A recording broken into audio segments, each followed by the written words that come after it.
A'udzu billahi minasyaitonir rajim. Bismillahirrahmanirrahim. Allahumma shalli wa sallim ala sayyidina Muhammadin qamaril wujud fi hadzal yaum wa fi kulli yaumin wa fil yaumil mau'ud sirran wa jahran fid dunya wal ukhra wa ala alihi wa sahbihi wa sallim amma ba'du.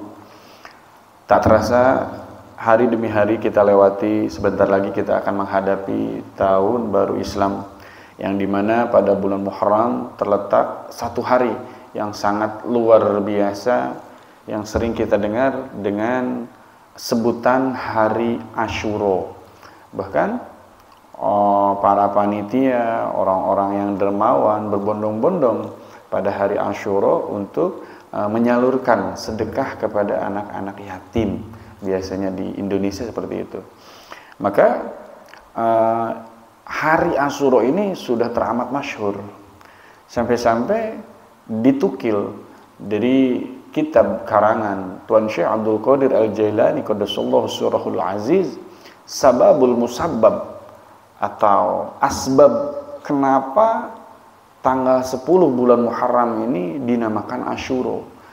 Seperti kita tahu 10 itu asyaratun, kalau kata santri itu 10. Jadi emang tanggal 10 bulan Muharram dipanggil atau disebut dinamakan Asyura. Nah, innama sumiya Asyura. Kenapa dinamakan Asyura? Li'anna Allah Ta'ala akrama fihi asyratun minal anbiya alaihimus salatu wassalam bi asyri karamatin. Karena Allah Subhanahu wa Ta'ala memuliakan 10 para nabi dengan 10 keramat. 10 nabi dimuliakan oleh Allah Subhanahu wa Ta'ala dengan 10 keramat. Salah satunya ihdaha annahu azza wa jalla taba ala Adam alaihi salam. Yang pertama, Allah Subhanahu wa Ta'ala memberikan anugerah kepada Nabiullah Adam alaihi salatu wassalam, diterima tobatnya oleh Allah Subhanahu wa Ta'ala terjadi pada hari Asyura.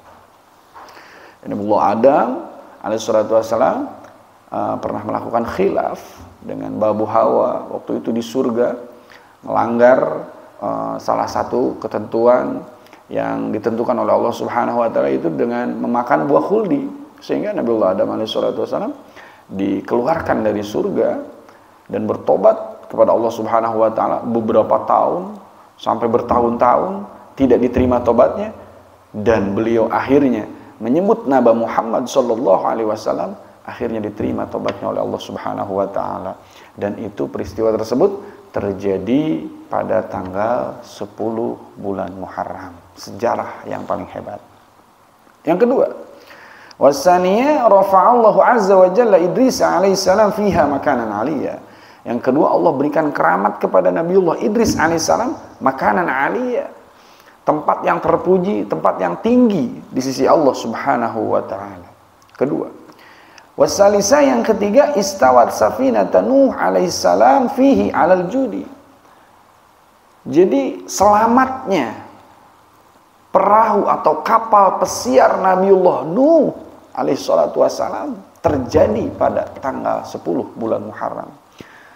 Kita tahu sejarahnya bahwa Nabiullah Nuh alaihi salatu wassalam dibenci sekali oleh kaum-kaumnya karena dia mendirikan atau membuat suatu kapal bangunan atau seperti kapal pesiar di tengah-tengah kaumnya.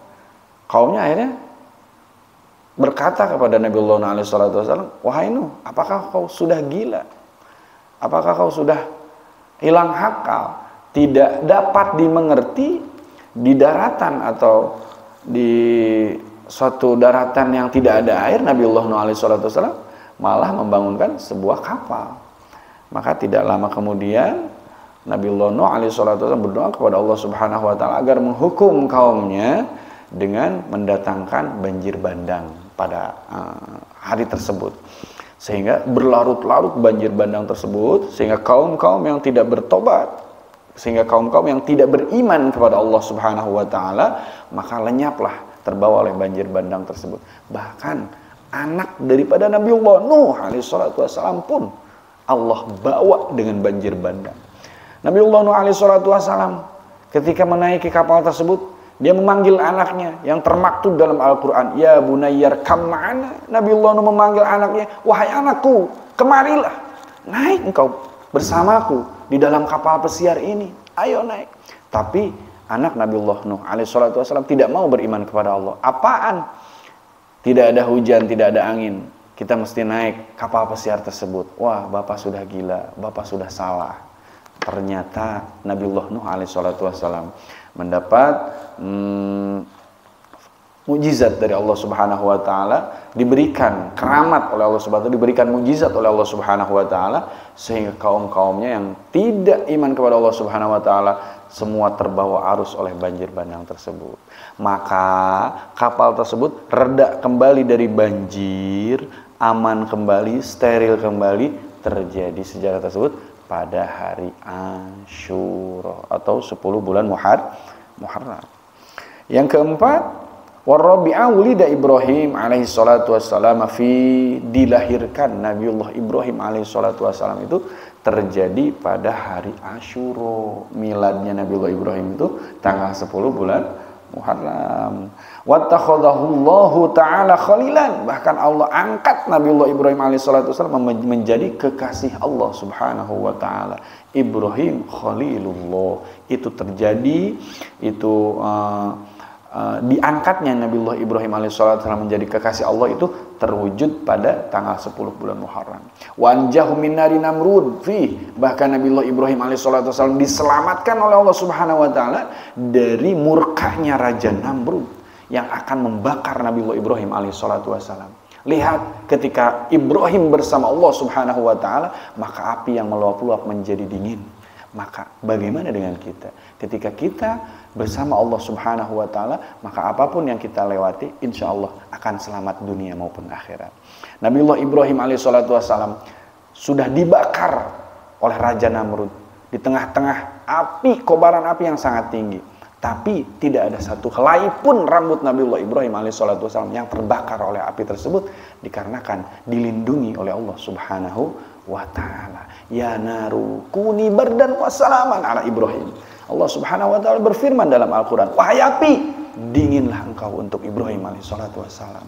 Maka satu helai rambut pun Nabiullah Ibrahim tidak ada yang terbakar. Karena apa? Karena Nabiullah Ibrahim selalu bersama Allah Subhanahu wa ta'ala. Terjadinya sejarah tersebut pada tanggal 10 bulan Muharram. Wal khamisah, yang kelima, taballahu azza wa jalla ala Daud alaihissalam. Nabiullah Daud alaihissalatu wassalam sangat dibenci oleh kaum-kaumnya, sehingga Nabiullah Daud alaihissalatu wassalam kabur dari kaumnya tersebut. Putus asa, merasa risih, merasa capek mengurusi kaum, akhirnya dia pindah dari kota tersebut, menjauhi kaum-kaum tersebut, dan Allah Subhanahu wa taala menghukum Nabiullah Daud alaihissalatu wassalam. Lalu tobat Nabiullah Daud alaihissalatu wassalam, akhirnya diterima tobatnya oleh Allah Subhanahu wa taala, terjadi pada tanggal 10 bulan Muharram. Waradal malak ala Sulaiman alaihissalam bahkan tertolaknya kerajaan Nabiullah Sulaiman alaihissalatu wassalam pun terjadi pada tanggal 10 bulan Muharram. Wasadisah, yang keenam, kasyafallahu darra Ayyub alaihissalam disembuhkan penyakit daripada Nabiullah Ayyub alaihissalatu wassalam. Hadirin, seperti kita tahu, Nabiullah Ayyub alaihissalatu wassalam diberikan sakit yang teramat luar biasa oleh Allah Subhanahu wa taala. Diuji dengan penyakit, bahkan penyakit kulit yang dia sendiri, bahkan istrinya sendiri sampai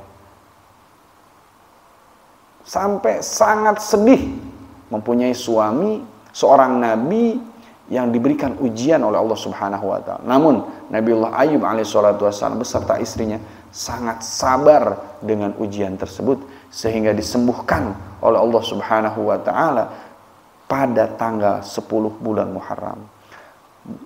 Riwayat lain mengatakan Nabiullah Ayyub alaihissalatu wassalam sakitnya kurang lebih 70 tahun. Sakit kulit, penyakit kulit, bahkan ada beberapa riwayat yang menyatakan sampai kulitnya tuh hancur, sampai terlihat tulang belulang Nabiullah Ayyub alaihissalatu wassalam. Saking sabar-sabarnya Nabiullah Ayyub, dan Allah semakin mencintai Nabiullah Ayyub alaihissalatu wassalam, akhirnya Nabiullah Ayyub disembuhkan oleh Allah Subhanahu wa taala pada tanggal 10 bulan Muharram. Wasabi'ah, yang ketujuh, Najallahu azza wa jalla Musa alaihi salam minal bahri. Allah selamatkan Nabiullah Musa alaihi salatu wassalam dari lautan, sehingga lautan yang membelah. Pertama, Nabiullah Musa dikejar oleh Fir'aun dan seluruh kaum-kaum Fir'aun yang akan mengejar Nabiullah Musa alaihissalam untuk menenggelamkan Musa alaihissalatu wassalam. Namun ketika itu Nabiullah Musa alaihissalatu wassalam selalu bersama Allah, Allah selamatkan. Fir'aun justru yang mengikuti Nabiullah Musa di belakang. Ketika bagian rombongan Fir'aun, Allah tenggelamkan lautnya. Tapi ketika Nabi Musa mau lewat, karena dia tidak ada jalan lain terkecuali lautan, maka dia kebingungan. Akhirnya Allah Subhanahu wa taala mengutus ya Jibril, katakan kepada Musa alaihi salatu wasallam, maka pukulkanlah tongkat tersebut. Maka seketika Nabiullah Musa alaihi salatu wasallam memukulkan tongkat tersebut dan lautan itu menjadi terbelah menjadi dua. Sehingga membuat jalanan untuk rombongan Nabiullah Musa alaihi salatu wasallam. Sedangkan di belakang Fir'aun dengan ribuan kafir untuk membunuh Nabiullah Musa beserta rombongannya, ketika masuk di tengah lautan, Allah tenggelamkan kembali lautan tersebut.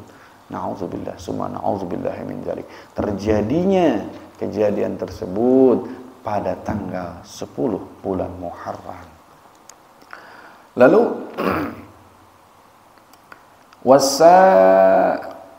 wasaminah yang ke-8, najallahu azza wa jalla Yunus alaihi salam min batnil hut fi.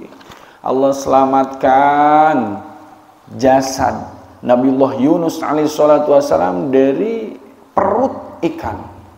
Karena Nabiullah Yunus alaihi salatu wasalam dikatakan sempat kabur dari kaum-kaumnya yang durhaka, dari kaum-kaum yang tidak beriman kepada Allah Subhanahu wa taala, sehingga di tengah pesawat ada seorang nahkoda yang berkata, kenapa pesawat ini selalu diterjang ombak? Wah, pasti di sini ada orang-orang yang melarikan diri dari amanahnya. Ternyata benar, ada Nabiullah Daud alaihissalatu, ada Nabiullah Yunus, ada Nabiullah Yunus alaihissalatu wassalam yang sedang kabur dari amanahnya mengurus umat. Akhirnya Nabiullah Yunus dilemparkan ke tengah lautan dan dimakan oleh seekor ikan yang sangat besar. Bayangkan sehari, 2 hari di dalam perut ikan, 3 hari bahkan sampai 40 hari di dalam perut ikan. Beliau hanya berdoa, la ilaha illa anta subhanaka inni kuntu minaz zalimin. Sebanyak 41 kali dia baca setiap hari. Dan 41 hari di dalam perut tersebut, maka Allah keluarkan jasad Nabiullah Yunus alaihissalatu wassalam dengan selamat. Maka banyak ulama mengatakan barang siapa yang sedang kena gelisah, bingung, atau banyak dosa, atau gak karuan, atau sedang dirundung masalah, maka perbanyaklah baca doa Nabiullah Yunus alaihi salam, yaitu la ilaha illa anta subhanak inni kuntu minaz zalimin. Tidak ada Tuhan selain Allah, bahwa sesungguhnya diri kitalah yang telah zalim kepada diri kita sendiri. Kita sendiri yang telah berbuat zalim kepada diri kita sendiri, bukan Allah, bukan orang lain. Sebagaimana apa yang terjadi kepada diri kita itu adalah hasil dari tanaman kita sendiri. Maka dikeluarkannya Nabiullah Yunus alaihissalam dari perut ikan tersebut terjadi pada tanggal 10 bulan Muharram. Wa ugriqa fir'aun fil bahri fihi wasaminatu wattasi'atu. Yang ke-9, rafa'allahu azza wa jalla Isa alaihissalam ila samafi. Diangkatnya Nabiullah Isa alaihissalam ke langit oleh Allah Subhanahu wa taala terjadi pada tanggal 10 bulan Muharram. Banyak riwayat mengatakan bahwa Nabiullah Isa alaihissalam masih hidup, belum mati. Jadi beliau ada di langit, diangkat oleh Allah Subhanahu wa taala. Terjadi peristiwa tersebut itu pada tanggal 10 bulan Muharram. Wal ashirah, yang terakhir, ada salah satu riwayat mengatakan dilahirkannya Nabi besar Muhammad sallallahu alaihi wasallam pun pada tanggal 10 bulan Muharram. Namun ini ada yang menyatakan dhaif, bahwa yang betul ialah tanggal 12 Rabiul Awwal. Nah, ini kejadian apa sebabnya 10 Muharram dinamakan hari Asyura? Karena Allah Subhanahu wa taala memberikan kepada 10 para nabi ini dengan 10 keramat, dengan 10 keistimewaan, sehingga mereka diangkat di sisi Allah Subhanahu wa taala makanan aliyah, tempat yang tertinggi, menjadi kekasih Allah Subhanahu wa taala. Mudah-mudahan cerita ini atau kisah ini dapat bermanfaat, sejarah ini dapat bermanfaat, awal muawal atau asal muasal dinamakannya hari Asyura. Saya kira cukup, pasti banyak salahnya, mohon dibukakan pintu maaf. Akhirul kalam, wassalamualaikum warahmatullahi wabarakatuh.